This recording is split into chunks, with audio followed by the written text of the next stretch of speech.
Olá, paz seja convosco. Tudo bem com vocês? Antes de qualquer coisa, se você gostar do vídeo, deixe um joinha. Se você não é inscrito no nosso canal, se inscreva e ative o sininho. Eu quero falar hoje sobre um assunto um tanto quanto delicado para nós cristãos, que muitas pessoas têm medo de abordar, mas eu quero comparar dois artigos. Primeiro, um é uma pregação, na verdade, de um pastor, que ele fala, ele até usa as institutas de Calvino para mostrar que o governo presente, ele pode ser uma forma de Deus julgar, punir ou abençoar o povo. Então, nós precisamos entender que o governo atual, estou falando o presidente que nós temos, querendo ou não, em boa parte ele foi eleito em função de nós cristãos, e principalmente os cristãos evangélicos.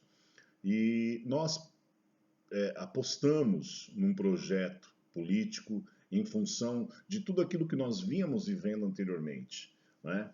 Um projeto ideológico onde se encaminhava para um tipo de situação, um esquerdismo até certo ponto radical, trazendo todas a base para se instituir um socialismo, algo que nós sabemos que é algo terrivelmente ruim para qualquer sociedade, né? E em função de muitos enganos que nós acabamos passando, muitas promessas feitas, compromissos quebrados e assim por diante, né? E de certa forma nós até ficamos meio que distantes desse tipo de situação, até que chegou um ponto que não aguentávamos mais, as nossas crianças sendo atacadas nas escolas com ideologia de gênero e assim por diante, guerra em função da discussão de aborto, droga e assim vai. Então chegou um ponto que nós não aguentamos mais e ajudamos a eleger o atual presidente. E esse pastor ele dizia assim, ele até usava um termo pesado, mas é interessante, ele diz assim, e agora, pastor, vocês vão peidar na farofa? Como quem diz, vocês vão se acovardar agora, como se vocês não tivessem nada a ver com isso? Então, nós temos que continuar apostando de que haja uma mudança em função de tudo aquilo que nós vivemos, né? Só que aí tem um outro artigo de um professor de história, que ele até escreve para a Gazeta do Povo, e ele usa um texto em Miqueias que diz o seguinte, Miqueias 3, 9 ao 12. Ouvi agora isto, vós cabeças de Jacó e vós chefes da casa de Israel, que abominais o juízo e perverteis tudo o que é direito, e edificais a Sião com sangue e a Jerusalém com perversidade.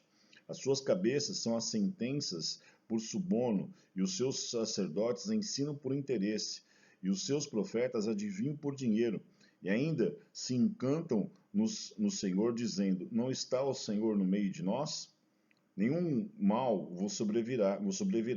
Portanto, por causa de vós, Sião será lavrada como um campo, e Jerusalém se tornará em montões de ruínas, e o monte do templo numa colina coberta de manto. Eu aprendi uma coisa: profeta de Deus não anda em festa de rei. Então, o que eu quero dizer com isso?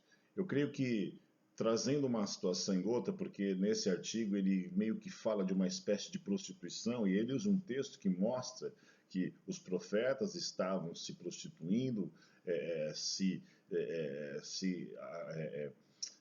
associando ao Estado, que era o reino constituído da época, os juízes eram corrompidos, e eles, ao invés de fazer justiça, praticavam injustiça, que isso obviamente traria juízo sobre eles.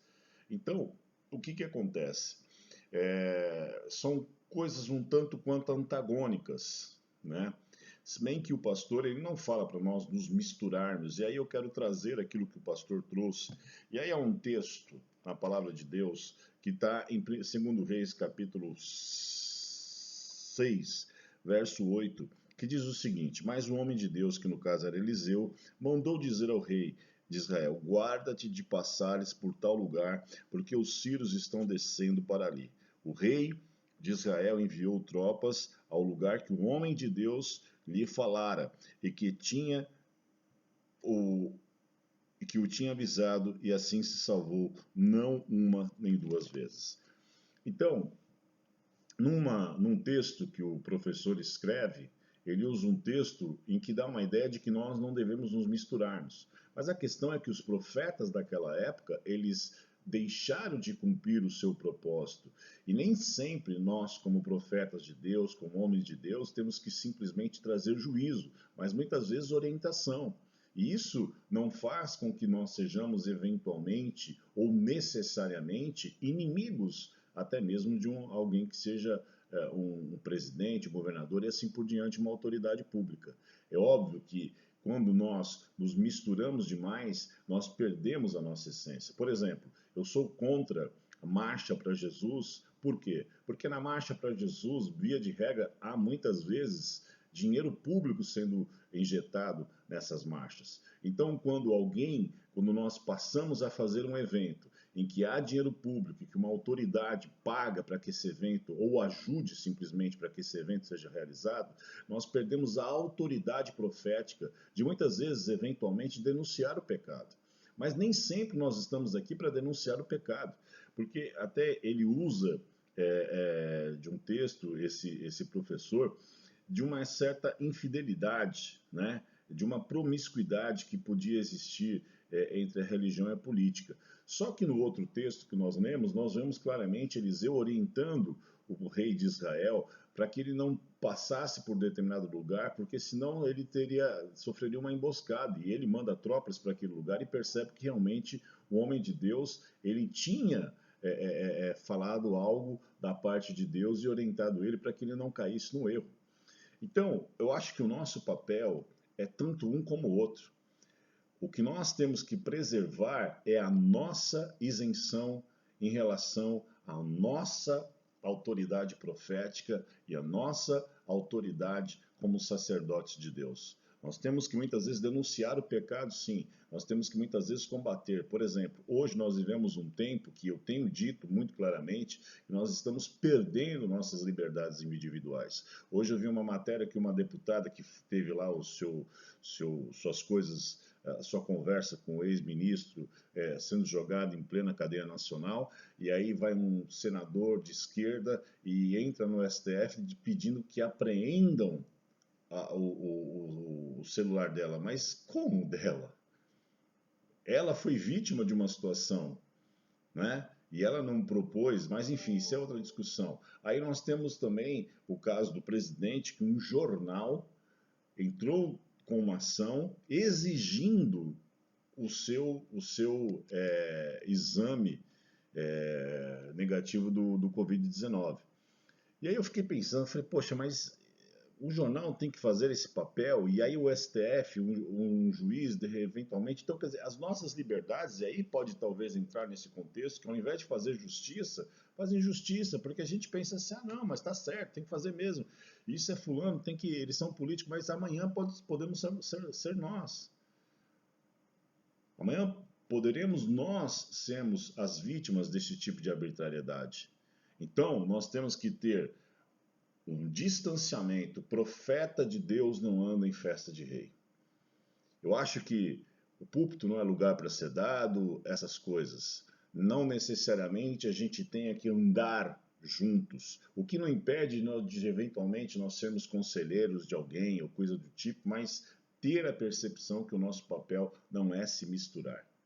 Não é estar lá, não é fazer parte de um todo, mas é muitas vezes ser voz de Deus, não somente para juízo, mas para orientação também. Então, nós temos que entender o momento que a gente está vivendo.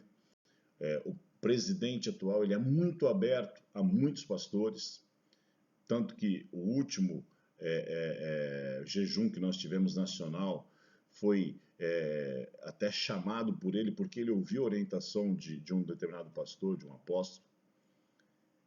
E aí nós temos que agora simplesmente, não, nós temos que fazer o nosso papel. Qual é o nosso papel? Ser igreja.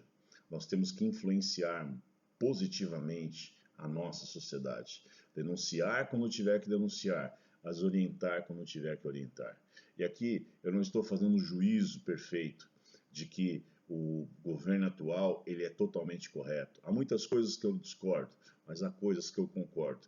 Mas o nosso papel, nós não temos que perder o foco daquilo que Deus nos chamou, que é cumprir, ser voz profética do nosso tempo, ser voz de Deus para o nosso tempo, ser boca de Deus onde nós estivermos. Mas só que antes de tudo isso, nós temos um porém. Nós temos que ter intimidade com Deus. Porque num texto, os profetas estavam totalmente corrompidos, mas no outro, nós vemos um homem como Eliseu, que andava com Deus, que vivia com Deus, que tinha intimidade com Deus, a ponto de quando Naamã chegou diante dele e o seu moço ficou desesperado, o general da Síria chegou diante dele e o seu moço ficou desesperado, ele disse, mais são os que estão por nós do que os que estão com eles. Ele falou, mas como? É um exército numeroso aí fora.